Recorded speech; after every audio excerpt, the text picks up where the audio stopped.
Hello friends, this is Raheen. Welcome back to my channel. I hope you all are doing well.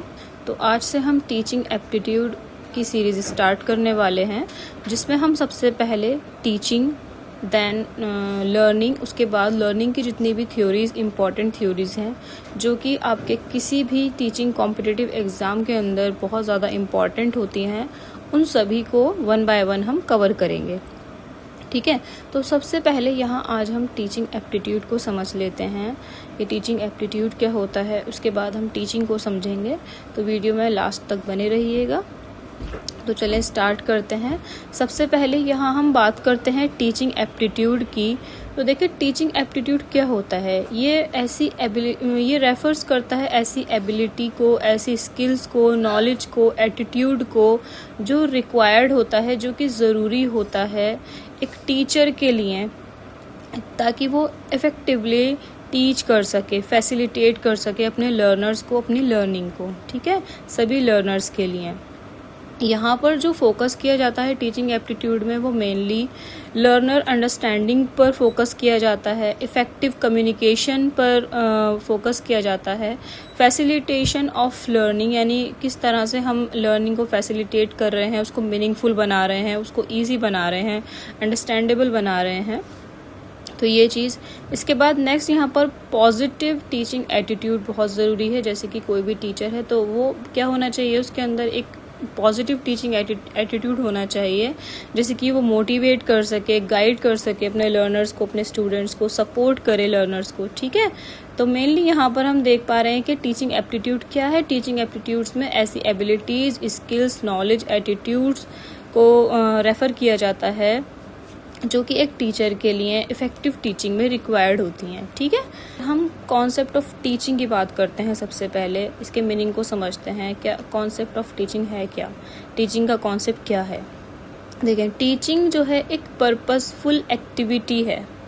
ठीक है, performed by the teacher to help learners, जो क्या होती है, teacher के through perform की जाती है। ठीक है, क्या करने के लिए, लर्नर्स की हेल्प करने के लिए। आप किस में हेल्प करेंगे, उनको लर्न करने में, ग्रो करने में, डेवलप करने में। ठीक है, पूरी फुलेस्ट पोटेंशियल के साथ। ठीक है, तो शिक्षण वह उद्देश्यपूर्ण क्रिया है जो शिक्षक द्वारा सीखने वालों को सीखने, बढ़ने और अपनी पूरी क्षमता तक विकसित होने में सहायता करने के लिए की जाती है।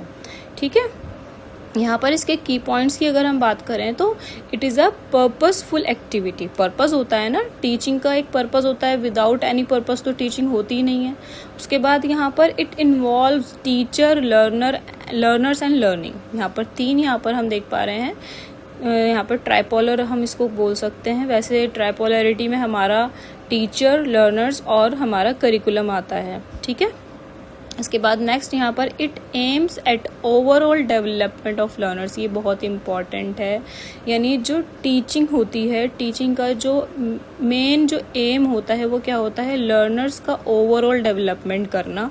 ये इसका सबसे मेन उद्देश्य होता है टीचिंग का। ठीक है, it is both an art and a science, यानी जो टीचिंग है वो एक कला भी है और विज्ञान भी है। ठीक है, नेक्स्ट जो है हम यहाँ पर टीचिंग से रिलेटेड कुछ इम्पॉर्टेंट जो है स्टेटमेंट को देख लेते हैं। सबसे पहला है यहाँ पर बीओ स्मिथ की जो स्टेटमेंट है, उन्होंने कहा है teaching is a system of actions intended to induce learning. शिक्षण सीखने के को प्रेरित करने के लिए किए जाने वाले कार्यों की एक प्रणाली है। ठीक है, ये इम्पॉर्टेंट है, टीचिंग से रिलेटेड स्टेटमेंट, डेफिनेशंस हैं कुछ ये। ठीक है, तो इनको आप अच्छे से देख लीजिएगा। उसके बाद नेक्स्ट है यहाँ पर हमारा जॉन ब्रूबैचर 1939। इन्होंने क्या कहा है, teaching is arrangement and manipulation of a situation in which there are gaps और ऑब्स्ट्रक्शन। शिक्षण व्यवस्था और परिस्थिति का संचालन है, यानी शिक्षण क्या है, व्यवस्था और परिस्थिति का संचालन है जिसमें अंतराल या बाधाएं होती हैं।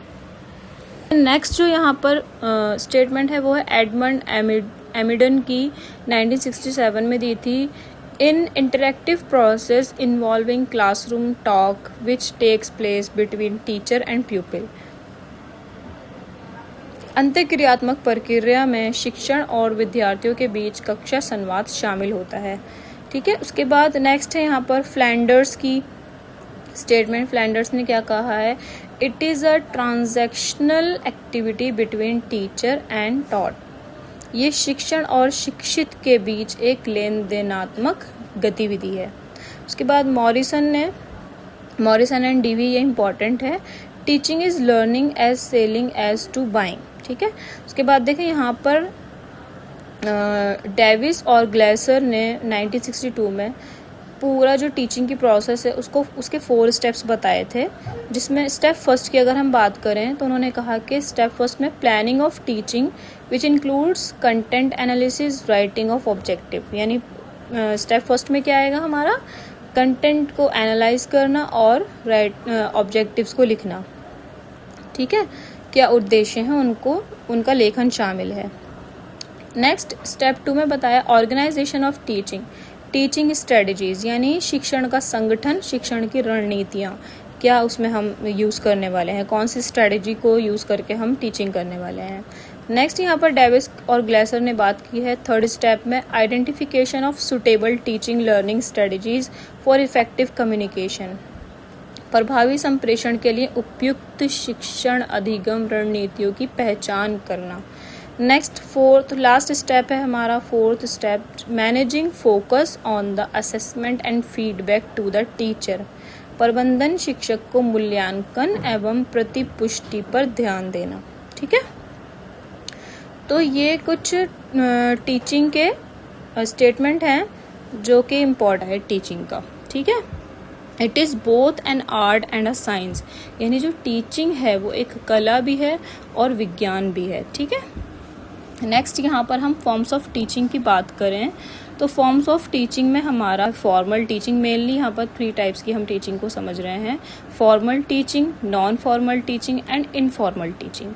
फॉर्मल टीचिंग क्या होती है, ये प्लान्ड होती है, ऑर्गेनाइज्ड होती है। ठीक है, यानी हम पहले से इसको प्लान करते हैं, जैसे कि लेसन प्लान बनाना और उसके अकॉर्डिंग बच्चों को क्लासरूम में टीच करना। ठीक है, ये सब। उसके बाद नॉन फॉर्मल टीचिंग में क्या होता है, it is a planned educational activity which takes place outside the formal school system, यानी ये भी एक प्लान्ड एजुकेशनल एक्टिविटी है, लेकिन ये क्लासरूम के स्कूल के आउटसाइड की एक्टिविटी होती हैं, जिसको हम नॉन फॉर्मल टीचिंग के अंदर इंक्लूड करते हैं। ठीक है। उसके बाद नेक्स्ट है इनफॉर्मल टीचिंग, ये पूरी तरह से अनप्लान्ड होती है, स्पॉन्टेनियस होती है, मतलब ये हम डेली लाइफ एक्सपीरियंस के थ्रू, अपनी फैमिली, फ्रेंड्स, मीडिया, अपने एटमॉस्फेयर, अपने एनवायरनमेंट के थ्रू उसकी हेल्प से हम ये सीखते हैं। यानी जो भी हम सीख पा रहे हैं, या बच्चा जो अपने फैमिली मेम्बर से, फ्रेंड्स, मीडिया वगैरह से जो कुछ भी एक्वायर्ड करता है, जो कुछ भी लर्न करता है, ठीक है, वो इनफॉर्मल टीचिंग के अंदर आता है। ठीक है, तो यहाँ पर आपको फॉर्म्स ऑफ टीचिंग यहाँ पर ध्यान रखना है, formal teaching, non formal teaching and informal teaching. Hindi में अगर बात करें तो औपचारिक शिक्षण, गैर औपचारिक शिक्षण एंड लास्ट अनौपचारिक शिक्षण। ठीक है। उसके बाद नेक्स्ट यहाँ हम बात करते हैं नेचर ऑफ टीचिंग की, शिक्षण का स्वरूप कैसा है। सबसे पहला देखिए, अभी मैं आपको बता रही थी ट्राइपोलैरिटी ऑफ टीचिंग, यानी जो टीचिंग जो कॉन्सेप्ट है, टीचिंग की जो प्रोसेस है वो ट्राइपोलैरिटी होती है, यानी 3 पोलर होते हैं उसमें, 3 पोलर सिस्टम है ये, जिसमें हमारा क्या आता है, 3 कंपोनेंट्स होते हैं, teacher, प्यूपिल and subject matter. Subject matter को आप करिकुलम यहाँ पर समझो, करिकुलम, क्योंकि टीचर करिकुलम के अकॉर्डिंग अपने स्टूडेंट्स को, अपने लर्नर्स को जो है टीच करता है। ठीक है, तो इस तरह से ट्राइपोलैरिटी हो गया। नेक्स्ट यहाँ पर नेचर जो हम बात कर रहे हैं वो है गाइडेंस। टीचिंग प्रोवाइड करता है गाइडेंस अपने लर्नर्स को। ठीक है, टीचिंग क्या प्रोवाइड करता है, अपने लर्नर्स को गाइडेंस प्रोवाइड करता है, क्या करने के लिए, उनके ओवरऑल डेवलपमेंट में हेल्प करने के लिए और उनकी प्रॉब्लम को सॉल्व करने के लिए। ठीक है, मार्गदर्शन, निर्देशन का काम करता है। Next one is diagnostic and therapeutic plan, यहाँ पर यानी नैदानिक और एवं चिकित्सात्मक योजना होती है, यानी टीचिंग जो है हेल्प करती है लर्नर्स की डिफ़िकल्टीज़ को डायग्नोज करने में, उनको पहचानने में। ठीक है, इसके अलावा उन्हें प्रोवाइड करती है। अब देखो क्या हुआ, डिफ़िकल्टीज़ जो है लर्नर्स की वो डायग्नोज हो गई, उसके बाद क्या होगा, रिमेडियल रिमेडियल उसका मेजर किया जाएगा उसको ओवरकम करने के लिए, यानी क्या अब उसके लिए रेमेडी होगी, यानी डायग्नोस कर लिया लर्नर्स की डिफ़िकल्टीज़ को। अब टीचर का क्या काम है यहाँ पर कि अब वो जो डायग्नोस की गई है उनकी लर्नर्स की डिफ़िकल्टीज़ को वो उसकी रेमेडी क्या है, उस किस तरह से उसको ओवरकम किया जा सकता है, ठीक है। उसके बाद टीचिंग क्या है, कॉन्टिन्यूस और सिस्टमेटिक प्रोसेस होता है जिसमें हमारा प्लानिंग, ऑर्गेनाइजेशन, एग्जीक्यूशन, इवैल्यूएशन और फीडबैक ये सब इन्वॉल्व होता है, ठीक है। जिसमें योजना, संगठन, क्रियान्वयन, मूल्यांकन और प्रतिक्रिया ये सब कुछ हमारा शिक्षण प्रक्रिया के अंदर टीचिंग की प्रोसेस के अंदर इंक्लूड होता है। नेक्स्ट फिफ्थ जो हमारा नेचर ऑफ टीचिंग है वो है इंडिविजुअलाइजेशन, ठीक है। देखिए, इंडिविजुअलाइजेशन व्यक्तिकरण यानी व्यक्तिगत विभिन्नताओं पर आधारित होता है। टीचिंग जो है क्या है, इंडिविजुअल डिफरेंसेस को रिकॉग्नाइज करता है लर्नर्स के अंदर। देखिए, हर एक बच्चा, हर एक लर्नर क्या होता है, डिफरेंट है, एक दूसरे से डिफरेंट है, तो उनको उनकी एबिलिटीज़ उनकी एबिलिटीज़ के अकॉर्डिंग ही उनको जो है लर्निंग एक्सपीरियंस प्रोवाइड किए जाते हैं, है ना। उनकी नीड्स के अकॉर्डिंग, उनकी एबिलिटीज़ के, उनके इंटरेस्ट के अकॉर्डिंग ही उनको जो है लर्निंग एक्सपीरियंस दिए जाते हैं, उनको उसी तरीके से पढ़ाया जाता है, ठीक है। उसके बाद नेक्स्ट यहाँ पर सोशल नेचर, सामाजिक प्रकृति। टीचिंग जो है एक सोशल एक्टिविटी है जिसके अंदर टीचर और लर्नर इंटरेक्ट करते हैं एक दूसरे के साथ, कोऑपरेट करते हैं एक दूसरे के साथ, क्या करने के लिए, एक कॉमन जो एजुकेशनल गोल है। मेन गोल क्या बताया मैंने आपको, लर्नर का, चाइल्ड का ओवरऑल डेवलपमेंट यहाँ पर मेन गोल है। तो जो भी एजुकेशनल गोल है, जिस भी एजुकेशनल गोल को, एम को माइंड में रखते हुए टीचिंग की जा रही है, तो उसको अचीव करने के लिए क्या होता है, लर्नर और टीचर के बीच इंटरेक्शन होता है, वो एक दूसरे को कोऑपरेट करते हैं, ठीक है। नेक्स्ट यहाँ पर हम बात करें कैरेक्टरिस्टिक्स ऑफ टीचिंग की, शिक्षण की विशेषताएं। टीचिंग, सबसे पहले वही बात हम यहाँ पर समझेंगे कि टीचिंग क्या है। अभी जो हम प्रीवियसली इसको समझ चुके हैं, एक प्लान्ड एक्टिविटी है, नियोजित क्रिया है, ठीक है। पहले से प्री प्लान होती है, ये बिना प्लानिंग के टीचिंग नहीं होती। लेसन प्लान बनाते हैं, यूनिट प्लान बनाते हैं हम, उसके बाद ही हम क्लास के अंदर बच्चों को टीच करते हैं, ठीक है। Teaching is not an accidental और casual activity, it is carefully planned in advance में इसको प्लान किया जाता है। Objectives are set, suitable methods. यहाँ पर ऑब्जेक्टिव क्या होते हैं, सेट होता है, वो सुटेबल मेथड्स का यूज़ किया जाता है, ठीक है। उनको पहले से ही जो है सिलेक्ट किया जाता है, क्या क्या रिसोर्सेज उसके अंदर हमें इन्वॉल्व करने हैं टीचिंग में, वो सब पहले से ही अरेंज किए जाते हैं, ठीक है। उसके बाद नेक्स्ट है हमारे यहाँ पे, teaching is a continuous process. Teaching जो है एक कॉन्टिन्यूस प्रोसेस है, ठीक है। वन टाइम एक्ट नहीं है, ये कॉन्टिन्यूसली चलती है, ठीक है। नेक्स्ट यहाँ पर टीचिंग के अंदर जो कॉन्टिन्यूस प्रोसेस है, इसमें हमारा प्लानिंग, ऑर्गेनाइजेशन, एग्जीक्यूशन, इवैल्यूएशन और फीडबैक ये सब इन्वॉल्व होते हैं, जिनको हम आगे आने वाली वीडियोस में डिटेल में समझेंगे, ठीक है। नेक्स्ट है यहाँ पर हमारा, teaching is a social activity. Teaching क्या है, एक सोशल एक्टिविटी है, ठीक है। यह शिक्षण एक सामाजिक क्रिया है, ठीक है, जिसके अंदर जो टीचर और लर्नर के बीच इंटरेक्शन देखने को मिलता है, इसमें दोनों का ही इंटरेक्शन इन्वॉल्व होता है, ठीक है। नेक्स्ट यहाँ पर ऑब्जेक्टिव ऑफ टीचिंग की बात करें, शिक्षण के उद्देश्यों में सबसे पहला है टू फैसिलिटेट लर्निंग को फैसिलिटेट करने के लिए, लर्नर को फैसिलिटेट करने के लिए टीचिंग की जाती है। The main object of teaching is to facilitate meaningful and effective learning, ठीक है। मीनिंगफुल लर्निंग होनी चाहिए, इफेक्टिव लर्निंग होनी चाहिए। जब तक वो मीनिंगफुल नहीं होगी, इफेक्टिव नहीं होगी, वो लर्निंग जो है उसका कोई एम नहीं है, ठीक है ना। It helps learner to gain knowledge, develop understanding and build skills. और इसका जो मतलब क्या हेल्प करता है लर्नर्स को, नॉलेज गेन करने में, उनको डेवलप करने में, अंडरस्टैंडिंग और बिल्ड, उनमें स्किल्स को बिल्ड करने में, ठीक है। नेक्स्ट यहाँ पर to promote all round development, बच्चों के ओवरऑल डेवलपमेंट को, चाइल्ड का जो ओवरऑल लर्नर्स का ओवरऑल डेवलपमेंट को ये प्रमोट करता है। ठीक है, मेन जो एम है इसका, नेक्स्ट हमारा सेकंड एम जो है वो है ऑल राउंड डेवलपमेंट। ठीक है, physical, mental, social, emotional, moral, सब इसके अंदर सारा ओवरऑल डेवलपमेंट यहाँ पर हम जो है एम होता है इसका। ठीक है, it helps in the balanced growth of body, mind and character.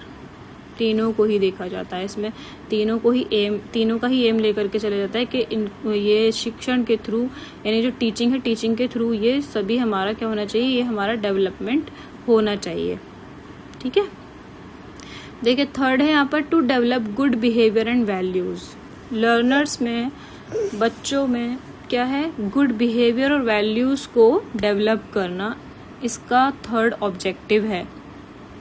Teaching helps in developing good habits, positive attitudes, discipline, leadership qualities, ये सब हेल्प करता है डेवलप करने में। ठीक है, It includes moral values and process learners and prepare learners to become responsible member of society। यानी क्या करता है कि बच्चों के अंदर, लर्नर्स के अंदर मोरल वैल्यूज़ को डेवलप करता है।